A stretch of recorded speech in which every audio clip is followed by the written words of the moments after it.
Dilihat berarti potensi untuk industri perkapalan ini cukup terbuka ya, Iya. di masa yang akan datang. Ya pemainnya orang-orangnya itu aja yang pindah-pindah kota sebenarnya.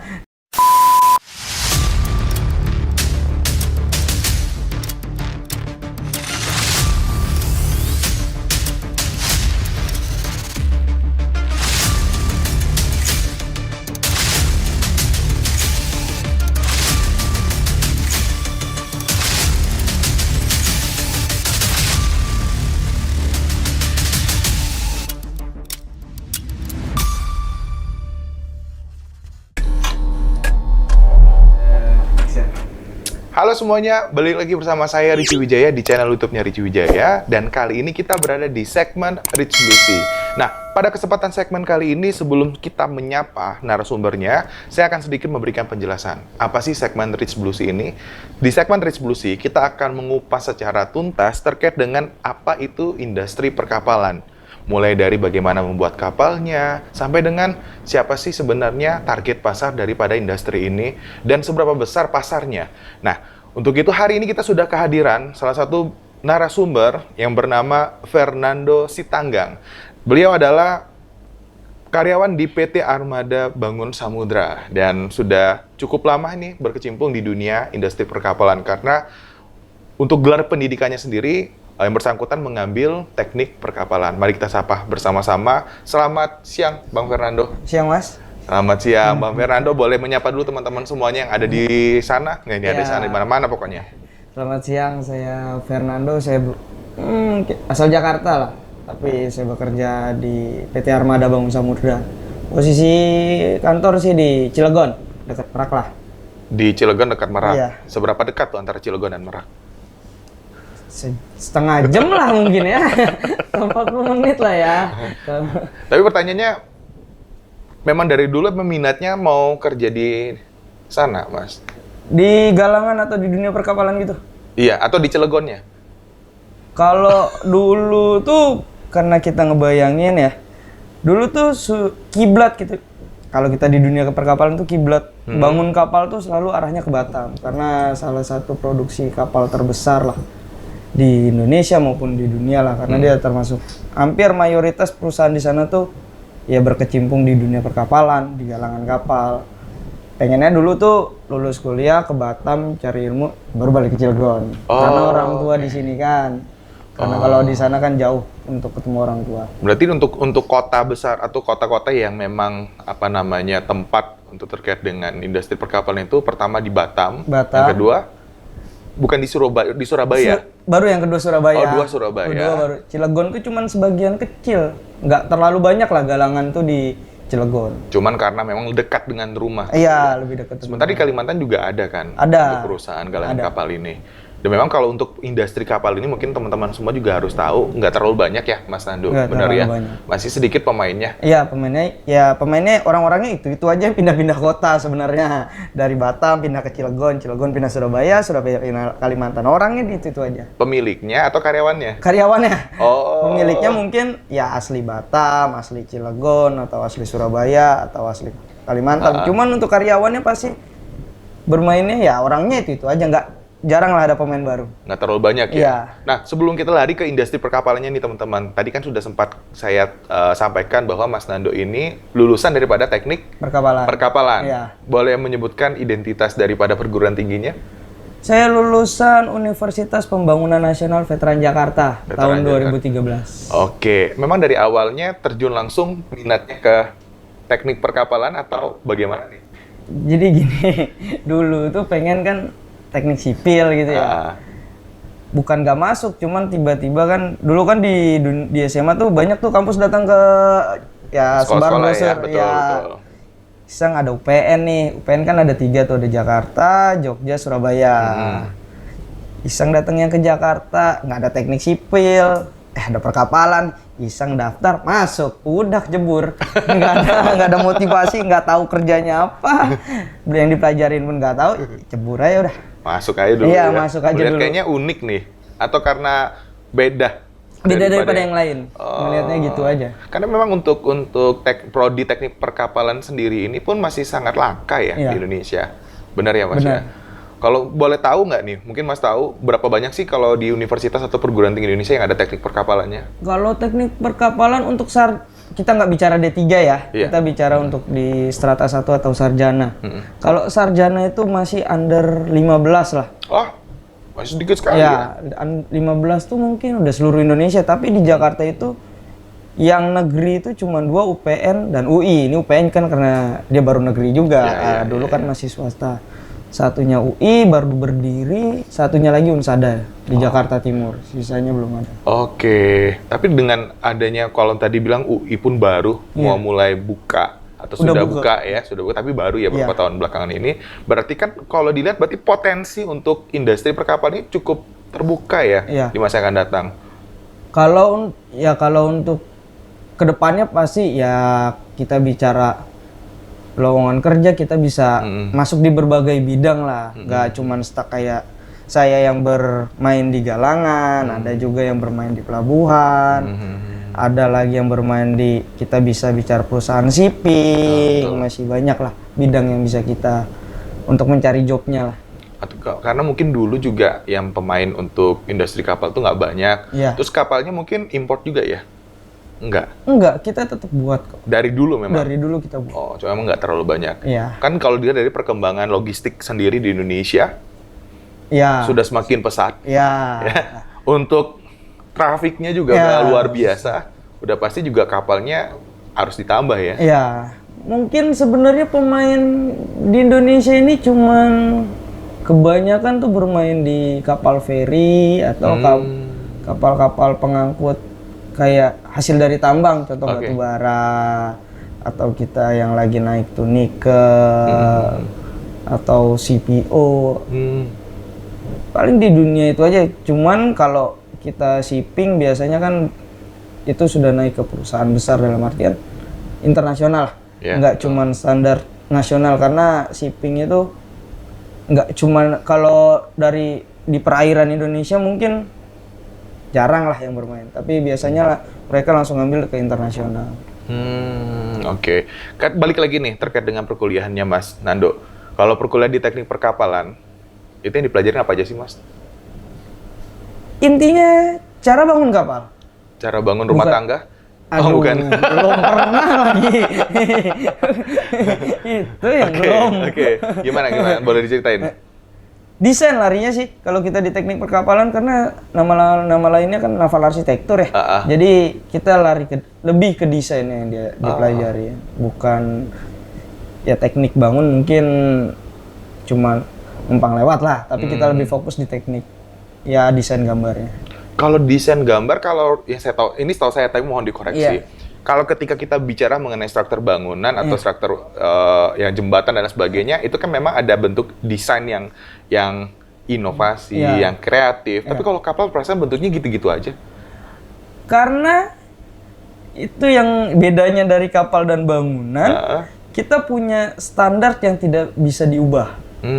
Mungkin kita larinya, kalau misalnya di Indonesia yang menentukan standarnya dari Biro Klarifikasi Indonesia. Biro Klarifikasi Indonesia, BKI. Iya, nama lainnya BKI, dalam artian di situ sudah ada standar, sudah ada hitungannya. Yang mungkin kalau merubah desain secara dikit boleh lah, tapi kalau misalnya itu sudah lari ke efisiensi, karena kan kita tujuannya bikin kapal nyari uang ya. Kebanyakan besar. Kalau kita bangun struktur mungkin kita ngelihat keelokan atau kenyamanan. Kalau di sana kan gimana caranya rada murah sedikit lah, biar cepat balik modal. Biasanya orang pola pikirnya begitu. Tapi itu terkait mungkin kapalnya kapal-kapal angkut, ya kan? Tapi kalau untuk kapal penumpang mungkin bisalah ada inovasi yang memberikan kenyamanan dan lain sebagainya kan ya. Larinya kalau misalnya kapal penumpang atau kita bisa nama lainnya yachts ya. Yachts. Itu mungkin kita bisa lari ke inovasi nih. Ada perubahan bentuk pun bisa. Oke. Balik lagi ke topik perkuliahan nih Mas. Mata kuliah apa yang paling disukai dan tidak disukain selama di teknik perkapalan? Pasti ingat kan tapi kan? Masih. Udah lupa nih. Sebenarnya kuliah, mata kuliah. Atau jangan nggak pernah kuliah? Nah itu. Tahu sendiri anak kan. Gimana mata kuliah apa tuh kira-kira Mas Ando? Kalau yang dulu tuh teknik TBK kita sebutnya teknik bangun kapal ya. Bangun kapal. Iya. Ah. Mungkin kalau misalnya kita yang nggak suka mungkin karena di sana matematika. Karena di sana sampai 4 sampai 5 semester di matematika. 1, 2, 3, 4. Wow. Nah, itu. Dari SD sampai kuliah pun masih matematika kan. Matematikanya satu aja udah Ya, bagaimana gitu ya. Itu yang jadi PR. Oh, tapi untuk teknik bangun kapal tadi lebih banyak konsepnya adalah untuk materinya matematika, hitungan. Bukan kalau saya tadi kepikirannya tuh lebih kepada ilmu fisikanya. Itu larinya ke rumus sudah ada, kita hanya memasukkan, ya intinya menghitung sih, larinya ke hitungan saja. Karena rumusnya sudah ada, kita masukin angka, ya kita belajar, intinya ngitung aja sih. Gitu. Intinya ngitung aja sih. Makanya anak teknik itu bilang keren-keren ya. Enggak juga. Enggak juga. Ini ada anak teknik loh di sini lah, ada teknik, ada sains, mas apa? Oh, manajemen, ada akuntansi, manajemen juga, ya kan? Karena kalau bisa dikatakan kan anak teknik itu rata-rata dari IPA semua. Iya. Anak IPA terkenal kan lebih, ya walaupun saya anak IPS dan kejeniusan saya nggak kalah dengan anak IPA. Gitu kan. Tapi kan katanya yang ada pembicaraan secara umum kan seperti itu. Iya. Ya otomatis nggak jadi masalah sih sebenarnya hitung-hitungan itu ya. Enggak. Tiba-tiba kalau anak IPS yang masuk ke teknik baru dia agak langsung DO kali. Kalau saya dulu malah nggak kalau saya ya dulu tuh saya kalau masuk IPS dianggap nggak naik kelas. Tapi kalau IPA saya naik kelas. Kok bisa? Karena nilai IPS saya hancur. Serius. Jadi di IPS tuh saya nggak bisa naik kelas. Kalau mau ngambil IPS saya nggak naik kelas. Jadi harus IPA aja. Nah itu sih yang terkait dengan apa namanya kompetensi daripada setiap individu itu berbeda-beda. Ya. Ada orang yang mampu di bidang apa, jadi jangan dipaksakan. Ya. Nah harusnya juga pendidikan kita udah mengarah ke sana gitu ya. Tapi mudah-mudahan sekarang udah jauh lebih baik sih. Nah Mas Nando, kalau tadi terkait dengan yang itu yang tidak disukain, yang paling disukain apa? Olahraga. Emang ada mata kuliah olahraga? Nggak ada. Yang disukain lebih baik libur lah. Itu udah jelas. Yang namanya kuliah tuh nongkrong, udahlah itu aja lah, tahu sendiri anak teknik. Pokoknya nanti tiba-tiba kalau ujian tuh lulus aja. Nah, itulah iya. kehebatannya anak teknik gitu, banyakin nongkrong tapi tiba-tiba lulus mereka. Nah, itu dia. Nah itu dia. Ada tips and triknya. Ada tips and trik. Nah, tapi Mas Nando ini sendiri ya, teman-teman mungkin harus tahu juga, Mas Nando sebenarnya punya sertifikasi juga nih. Kalau saya baca nih sertifikasinya, mana tadi ya? Sertifikasi apa Mas Nando? Untuk welding inspektornya. Itu didapatkan di tahun 2018. Iya. Nah, ini mungkin juga masih banyak yang nggak tahu. Tadi masalah teknik perkapalan sendiri, orang masih banyak yang jarang dengar. Ada ternyata tuh teknik perkapalan di Indonesia. Nah, mungkin teman-teman nanti yang punya minat atau yang dari kecilan hobi nih mainan-mainan kapal, terus ngelihat kapal tuh kok kayaknya seru gitu ya. Nah, silakan join. Nah, juga ada sekarang, tadi juga ini baru tahu nih kalau ada sertifikasi terkait dengan welding inspector. Boleh diceritain nggak, ini sertifikasi perihal apa ya sebenarnya, Mas? Sebenarnya sertifikasi welding inspector itu kayak kita layak untuk menginspeksi sebuah pengelasan. Oh, oke. Ya, tapi kita tidak harus bisa ngelas. Ini nih ya kan. Namanya, kita bisa nyicip makanan, bisa komentar makanan tuh enak, tapi kita nggak bisa masak. Nah itulah, itulah intinya. Jadi kita cuma mempelajari dari teori dan melihat kelayakan pengelasan. Nah ketika sudah mempunyai itu ya, ibaratnya kita yang bisa menentukan lasan itu baik atau tidak, atau layak atau tidak. Boleh diceritain nggak? Karena saya juga, kalau gambaran saya kan masih mungkin umum, dan orang juga banyak yang nggak tahu. Maksudnya, pengelasan itu kalau misalnya tekniknya kalau terlalu dekat, terlalu jauh, atau bagaimana sih untuk pengaturan daripada apinya atau apa? Yang diperhatikan seperti apa itu? Kalau kita lebih dari, kalau kita fokus ke hasil ya. Karena kayak, apa yang kita lihat tuh, larinya sih defect welding atau cacat las. Nah, yang kita cari lah yang lasan ini tuh punya cacat las atau tidak. Semakin banyak, ya mungkin kita di bidang teknik memang mengenal toleransi, cuman ya itulah tugasnya si welding inspector untuk melihat lasan ini ada cacat lasnya atau tidak. Cuman ke hasil saja. Kalau teknik itu si welder atau kita bilang si tukang las yang tahu tips and triknya. Cuman kalau kita cuman melihat dari hasilnya saja, ada cacat las atau tidak. Karena itu juga bisa menimbulkan sesuatu yang fatal ya. Ya. Kalau sampai ada cacat las bisa patah dengan mudah dan terjadi hal mungkin kayak bahasa tuh melenyot apa sih? Memuai. Ya. Mungkin jadi mudah bisa patah lah. Gitu ya. Oke. Baik, nah itu teman-teman semua. Jadi kalau misalnya ada yang tertarik tadi dengan kegiatan perkapalan, ternyata dunia pendidikan secara nilai akademisi dan kompetensi itu juga sudah diakomodir dengan baik loh. Baik dari beberapa perguruan tinggi, terus pemerintah juga dengan adanya lembaga sertifikasi untuk perihal perkapalan dan lain sebagainya. Nah, semoga apa? Karena transportasi ini kan banyak juga digunakan dan menjadi salah satu apa ya, kalau dibilang tuh indikator kesuksesan untuk logistik di Indonesia. Karena Indonesia kan terdiri dari pulau-pulau, ya kan, dan di mana dari satu pulau punya keunikan, punya sumber daya yang harus dipindahkan dari tempat ke tempat yang lainnya. Gitu ya Mas ya? Larinya sih, ya biasanya kita mengirim barang paling luas bukan di Indonesia saja ya.